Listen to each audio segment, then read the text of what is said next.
Sema yani upatiwe chakula ni mama na baba hadi unenepe. Lakini kama huwezi kubali kulelewa kama huyo, kama mtoto, usikubali utanenepa, usitegemee kunenepa vile inavyopaswa. Kwa kuwa lazima utii mtumishi mwenye amemwagiliwa mafuta ni Mungu, ili uzidi kulelewa nawe unenepe na njia ile inafaa. Lakini usiwe mtu maybe wa kudharau mtumishi, kwa sababu panapo madharau mwisho pana kuangamia. Kama una mtumishi wa Mungu kama juu, maybe hapa tukiuliza watu wengi, kuna watu huwa wanasema siku ya masiku nitakuja kuwa mwimbaji maarufu katika nchi yetu ya Kenya. Lakini wewe kama unataka kuwa mwimbaji, si ni lazima ukubali kulelewa ni mwenye ako juu kukuliko ndio uendelee vizuri. Ni lazima unyenyekee kwa mafuta ya huyo mwimbaji ako juu yako. Hivyo kama unataka kuwa pastor, ni lazima unyenyekee kwa mafuta ya aliye juu yako. Na kama huwezi mtii, utakuwa kama mwana mpotevu. Lakini ujumbe wetu haukuwa hapo, mtumishi wa Mungu. Najua Mungu amewabariki hizo siku zote kama tujaonana na nyinyi. Hata mimi mnaona niko mzima ndani ya Yesu. Naona pia Bwana amewalinda. Amen. Na sijasikia juu kama kungekuwa na mambo mtumishi tunaongea na yeye, angekuwa amenipigia simu niambie kuna so maybe kuna mshirika wangu mmoja maybe amelazwa, lakini Bwana amezuia. Mimi naona upendo Mungu anaopenda nao mtumishi wake, kwa sababu mshirika mmoja akawa amelazwa huko Kenyatta, yeye ndio atakuwa anafikiria sana. Kwa hivyo naona ule upendo Mungu anapenda nao mtumishi wake. Naona upendo ule Mungu anatupenda. Title ya ujumbe wa siku wa leo ni kurudi nyuma kwa watu.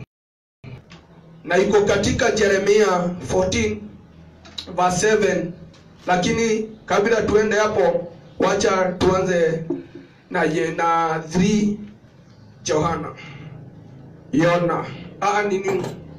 John. Tutaanza na 3 John, lakini tutamalizia na Jeremia 14:7. Kwa hivyo uwe karibu nazo. John 3 pale 16 na tutaanzia 14. Tutaanzia 14. John 3 tutaanzia 14. Katika jina la Bwana wetu Yesu Kristo, Mwana Mungu aliye hai. Kwa maana kila mtu ameshika Biblia yake vile inavyofaa. Mimi yangu nimeshika na nimepata. Sasa mtumishi wa Mungu, enda kwa uwe tayari tukimaliza kusoma hapa uende kwa Jeremia, lakini tutaanza na 3:14 inasema, na kama vile Musa alivyo muinua yule nyoka jangwani, hivyo Mwana wa Adamu hana budi kuinuliwa. 15. Ili kila mtu amwaminie awe na uzima wa milele katika yeye. Tuko pamoja? Bwana wakati alipokuumba, mtumishi wa Mungu aliye hai, Bwana alikuumba ili wewe umtukuze kulingana vile Bwana anavyotaka. Lakini sisi huwa tunafanya vile tunavyotaka, lakini sio vile Bwana anavyotaka. Na hapa Bwana alikuwa anadhibitisha, hata kama hamtanitukuza, kuna wengine watazaliwa, kuna wengine watakaye kuja nyuma yenu na wataniabudu. That's why neno linavyosema hana budi kuinuliwa. Sema amen. Amen. So itakuwa ni hasara kwako mtumishi wa Mungu kama hautaabudu Bwana kulingana vile inavyofaa, kwa sababu Bwana anazidi kuumba watoto, nao watoto wananenepa. Wakati anapoumba mtoto, anamweka chini, anamweka kwa miguu ya mwanaume, na akishamweka kwa miguu ya mwanaume, naye Bwana anafanya miracle. Ule mwanaume wanapatana na mke wake, na ule mtoto anazaliwa na anakuwa mtumishi wa Mungu. Kwa hivyo itakuwa ni hasara kwako kukataa kuabudu Bwana ama kumsabu. Sema amen. Amen. Sasa hata kama hautamuabudu, hata kama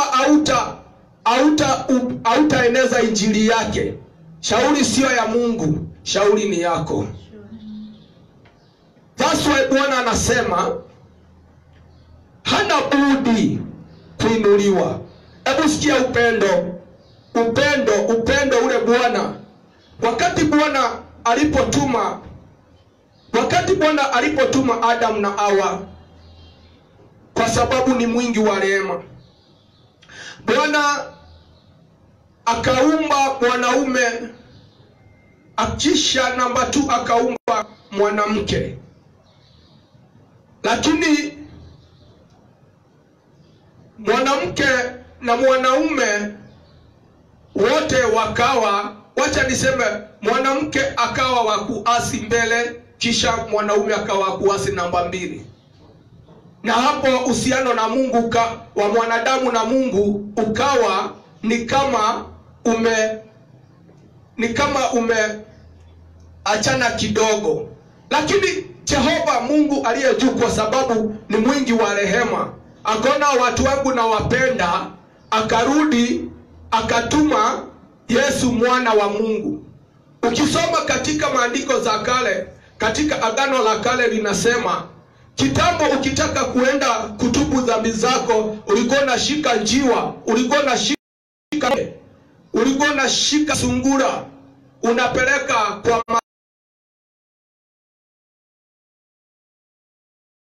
madongo.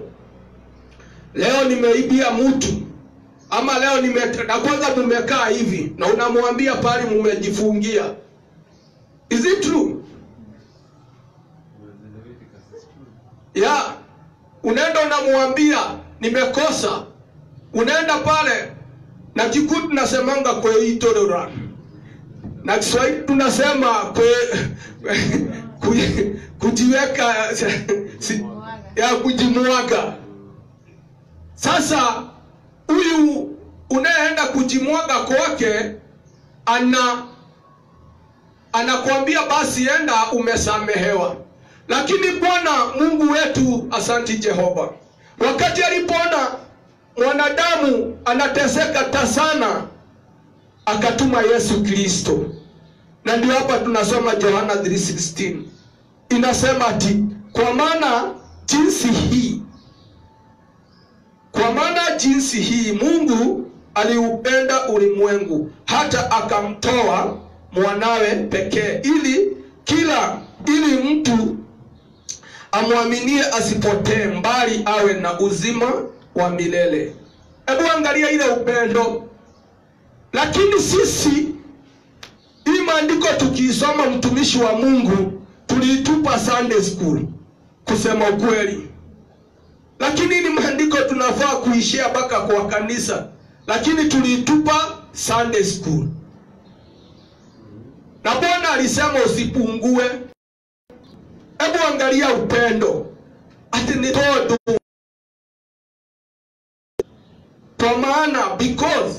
Kwa maana Mungu akapenda Pastor Ndongo, akapenda Pastor Kiari, akapenda watumishi wa Mungu walio hai na wengine wengi, akamtoa mwanake wa pekee ili kila mtu amwaminie asipotee.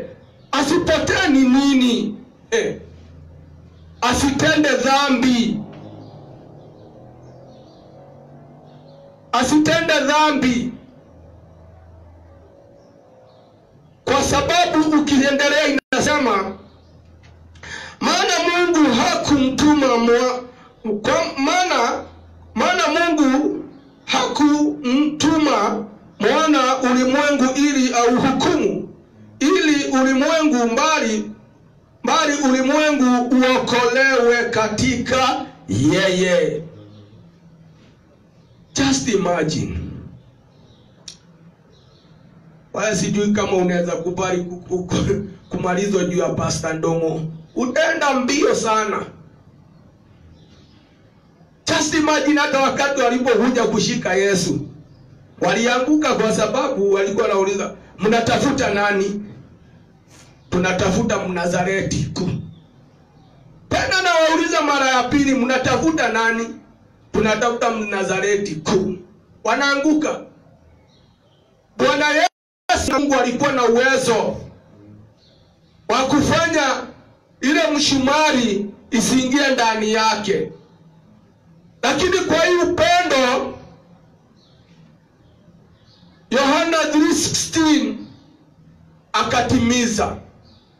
Sisi huwa tunatimiza kwa sababu Yesu alisema yote imekwisha. Yote imekwisha. Wewe wakati ulipokubali kusema, Yesu mwana wa Mungu, naja mbele zako mimi mwenye dhambi, nisamee. Nimekuwa wako, vuta jina langu katika kitabu cha mauti, andika jina langu katika kitabu cha uzima wa milele. Wewe hebu jiulize, wewe umemaliza?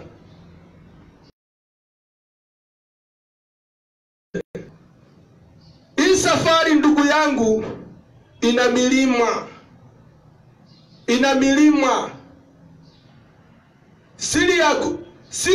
Hata unaenda kujifunga na shetani anajifunga. Unatoa na shetani anatoa. Lakini siri ya kutoboa katika kuingia ufalme wa Mungu ni kuogopa Mungu peke yake.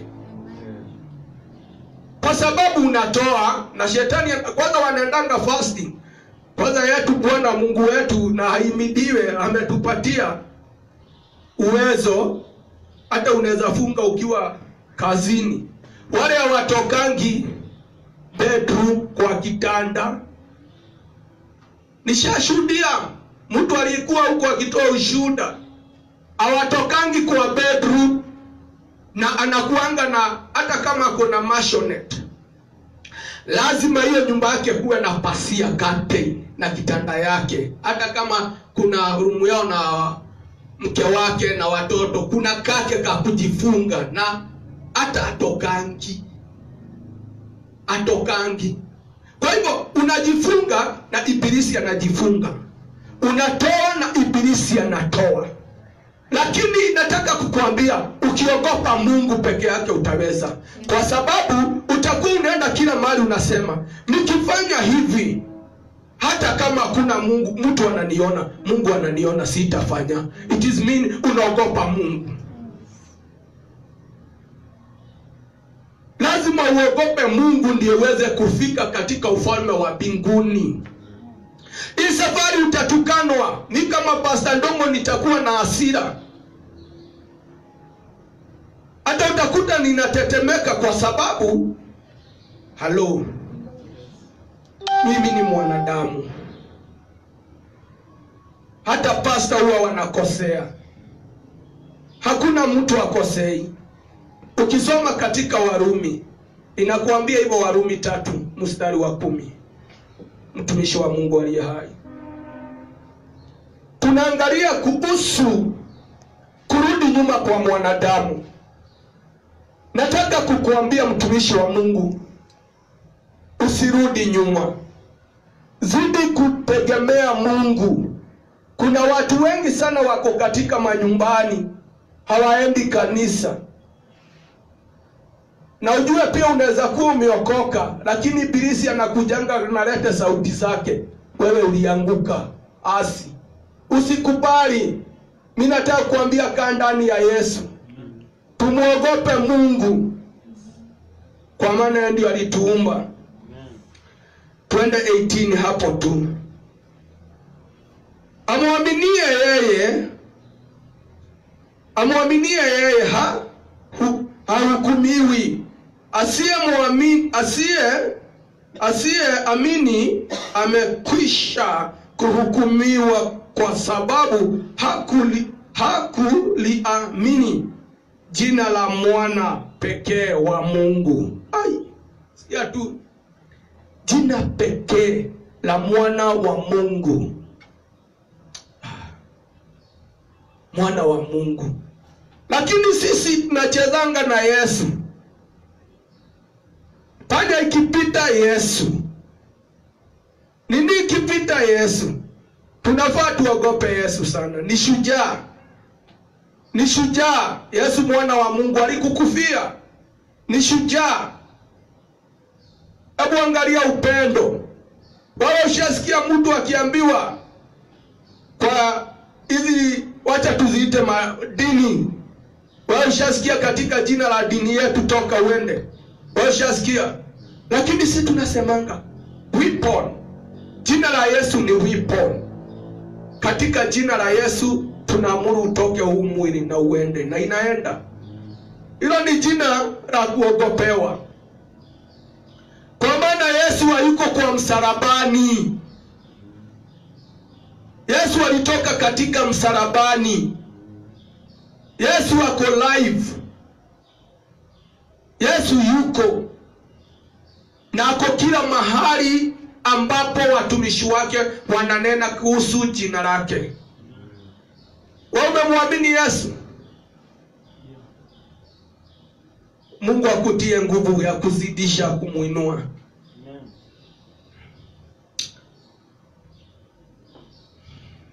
Tunaenda 19. Si ni kweli? Na hiyo ndiyo hukumu ya kuwa nuru imekuja ulimwenguni, na watu wakapenda giza kuliko nuru, kwa maana matendo yao yalikuwa maovu. Mtumishi wa Mungu, watu walipenda giza.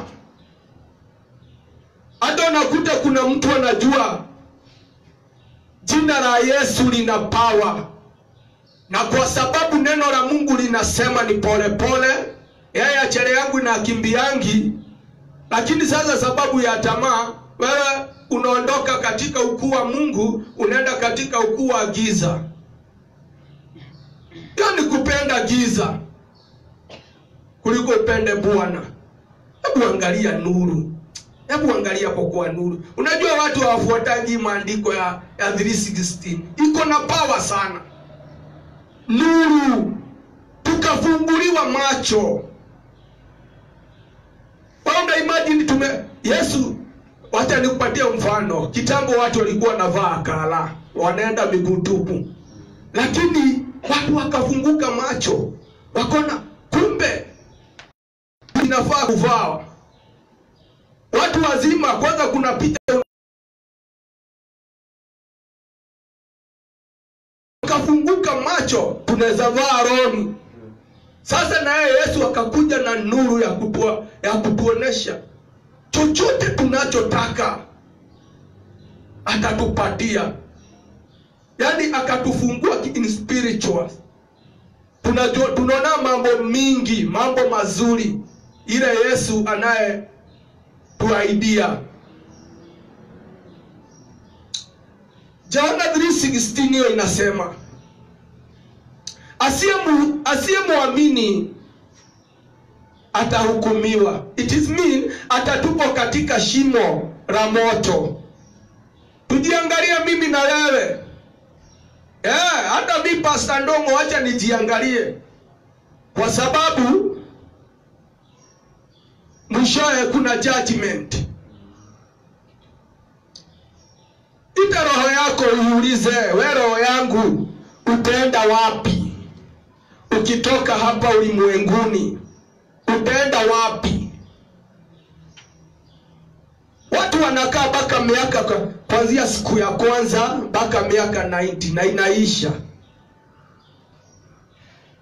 Miaka 100 sio kitu kwa Mungu. Hiyo ni dakika iishe. Na hata akuhurumia kupatia kabakshishi ka 120 alafu uondoke. Kama utakaa vizuri utaenda kusiaga meno. Unaona kilio na kusiaga meno. Sikuweki uoga, lakini ujiangalie.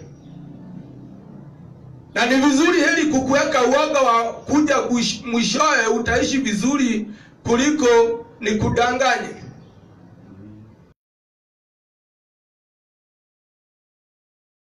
Kibarikiwa. Muone tukipewa fedha na dhahabu ni zake, katika Hagai 2 mstari wake ni 8. Katika Deuteronomy 28 tukifanya maagizo ya Mungu atatubariki. Tukifanya kinyume atatubariki. Tutaishi round. It is mean hand to mouth. Hand to mouth. Just imagine unalipa landlord ngiri zake 10 na hata tena sina kitu kingine, na ni kweli hauna. Unavyo mlipe hiyo ngiri 10 hata hiyo ngiri 20 ama uwe kwako na ubaki na kitu kama hata 10,000, yani hata 20,000, hadi hiyo tu ni ya kutumia na kwa benki una pesa. No, si ati unamlipa, hasina kitu kingine. Hata hiyo moja utakuja kuchukua. Kwa sababu wewe na wewe ufanyi vile Bwana anavyotaka.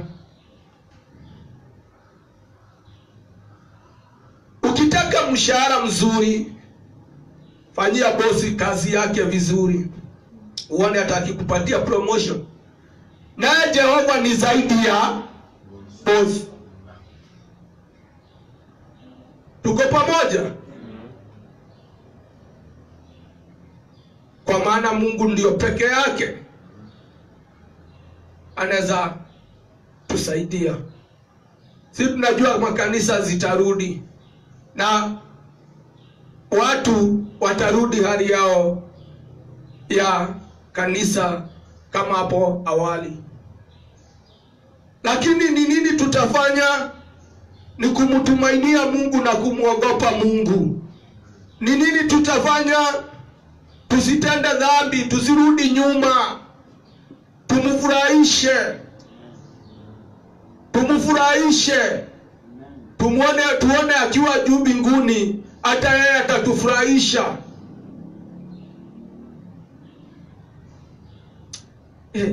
Hebu tuende Yohana. Mimi saa nyingine nakaanga hivi naanza kuona picha upendo ile Mungu anatupenda nao. Nasikia kumwaga machozi kwa sababu Mungu ametutoa mbali. Ona fikiri ni watu wangapi mlizaliwa nao na hawayuko mtumishi wa Mungu. Hapo 14 Yeremia 14:7 hadi 12. Lakini tutasoma kwanza, tutasoma yote. Nisaidie mtumishi wa Mungu. Kuanzia 14 Yeremia 14:7. Nasema ijapokuwa maovu yetu yanatushuhudia, lakini utende wewe kwa ajili ya jina la Bwana. Maana kurudi nyuma kwetu ni kwingi. Tumependa uwe tumaini la Israeli. Wewe uliye mwokozi wake wakati wa taabu. Kwa nini wewe umekuwa kama mtu akae katika nchi hali ya ugeni ya mgeni, na kama mtu mwenye kusafiri ageukae upande ili kukaa usiku moja tu? 9. Kwa nini wewe umekuwa kama mtu aliyesituka kama shujaa asiyeweza kuokoa? Lakini wewe Bwana u katikati yetu nasi tunaitwa kwa jina lako, usituache. Endelea. Enda 11 umalize. Ati naye Bwana akaniambia hiyo moja. Naye Bwana akaniambia usiwaombe watu hawa wapate heri. Hapo. Kaa chini, asante, Mungu akubariki. Wacha nikwambie mtumishi wa Mungu. Yeremia mtumishi wa Mungu aliye hai alipenda nchi yake sana. Alipenda hata ule mfalme. Lakini hili ombi ukienda tena uanze 14:1 utakuta anatetea nchi yake kwa Bwana.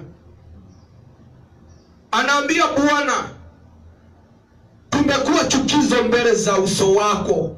Hatufanyi kama vile unavyotaka. Maovu yetu ni mingi na dhambi zetu ni mingi. Kurudi nyuma kwetu ni kwingi. Je, kurudi kwako nyuma, wewe mtumishi wa Mungu, unarudi nyuma hata kama umesimama vile huko kimawazo, kikutamani? Hebu jiite leo mkutano.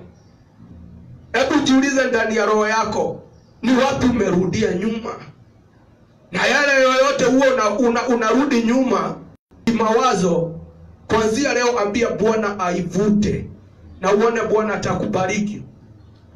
Baada ya kufanya vile Bwana anavyotaka, tutalipo mshahara. Just imagine, utalipo mshahara hapa chini, utaishi maisha mazuri, ingawa kutakuwa na milima. Hata ukiwa na pesa, hata Uhuru mwenyewe asianaona milima, lakini God atakunua another level. Pali huko sio hapo ndivyo, sio hapo utakuwa baada ya kutii sauti yake. Kwa sababu mimi ukinitendea vizuri, si nitakupea kitu nzuri, nitakufurahisha. Bwana ni mwaminifu. Tusirudi nyuma. Tusirudi nyuma, watumishi wa Mungu. Mimi naongea na roho ambaye zilikuwa zinakata tamaa. Usikate tamaa. Wewe ambaye unanitazama, usikate tamaa katika jina la Yesu. Angalia Bwana. Shika vazi kama vile ule mwanamke alivyoshika vazi. Na ukimaliza kutenda hayo, utabarikiwa na utaendelea vizuri. Lakini usipofuata sheria za Mungu, utaishi maisha hand to mouth. Maybe njia zako zingefunguka ukiwa ndani ya wokovu. Maybe kwani kuna karana kalikuwa kana wafuata. Wewe Bwana kakuvuta kakulete kwa kanisa ili uvunje yako karana, ili nyumba yenu iweze kusucceed, lakini watamani kurudi nyuma. Usirudi nyuma. Kuokoka ni dawa. Kuokoka kunaweza tuma nyumba yenu inawiri. Kuokoka kunaweza tuma mbadilishiwe jina. Mlikuwa mnaitwa chini, sasa mtakuwa mnaitwa watu waliyebarikiwa. Amen. Kuishi ndani tu ya wokovu na kukata. Vumilia mtumishi wa Mungu. Kwa sababu ukirudi nyuma, ni nini utafaidika naye? Ni nini utapata? Ni nini utapata? Na mwisho itakuwa ni mauti. Mwisho itakuwa ni kulia na kusiaga meno.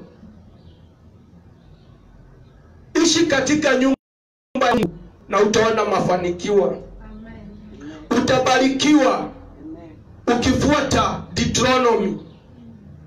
Deuteronomy inatuambia tukae kama vile Bwana anavyotaka, tubarikiwe. Hesabu dogo tu. Usitende dhambi na mimi nitakubariki. Lakini ukitenda dhambi, utaraniwa mashambani. Yaani utaraniwa ukitoka na ukiingia. Lakini ukifuata vile Jehova anavyotaka, utabarikiwa ukitoka na ukiingia. Amen. Ati nini lako la kukanda ama la kubeba unga ama la kukandia unga litabarikiwa, uzao wa tumbo wako. Amen. Just imagine. Amen. Na ni nini? Kukaa tu vile Bwana anavyotaka, kukaa tu vile Jehova, kufuata tu sheria za Mungu. So usirudi nyuma. Amen. Usirudi nyuma. Najua kuna marafiki huwa wanataka kutupa mtu katika trouble. Usikubali. Usikubali ndugu yangu. Usikubali dada yangu kurudi katika pale ulipokuwa mwanzo. Ulipokuwa watu wa dunia, Bwana alijifanya ni kama haoni dhambi zetu. Lakini wakati tulipo sasa kuja hapa, tukawa kiumbe chipya. Na Bwana, maandiko inasema Bwana ahesabu zile dhambi za kale, anahesabu zile dhambi ulipookoka. Lakini Yesu Kristo, unasikia, alikuja kwa upendo. Sisi wote sio wakamilifu. Ni vizuri kujiita mkutano na unatubu mbele zako, mbele za Mungu, kuwa mtu wa kutubu kila wakati. Macho inaona, fikira inaona. Ni nini inaweza tuelekeza katika furaha za Mungu? Ni nini inaweza tuma tusirudi nyuma kupigana na roho ya hasira? Ile kitu yoyote unaonanga, hata mwenyewe unasikia, na nimesema hivyo na nimeokoka, na nimefanya hivi na nimeokoka. Ninakupatia work. Anza kupigana na leo nayo. Amen. Na itaisha. Amen. Ile kitu inakurudishanga nyuma. Amen. Sitaendelea. Nimemaliza. Amen. Amen. Lakini we mwenyewe na ubarikiwe. Amen.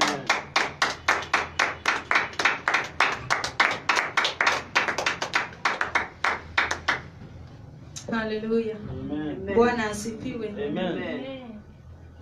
Tumebarikiwa kwa sababu ya hiyo neno. Just walk on the ways of the Lord. Bwana asifiwe. Ambia Mungu akucontrol every step that you are making. Let the Lord control you. Bwana asifiwe. Kwa sababu tukikaa ndani ya Mungu kuna faida. Bwana asifiwe. Mungu anakuondoa katika mambo yote mabaya. And then there is another word in the book of Acts inasema, when you believe, you and your family, you are going to be saved. Bwana asifiwe. So when you believe in the word of God, when you trust in the Lord, you make him everything in your life, you and your people. Bwana asifiwe.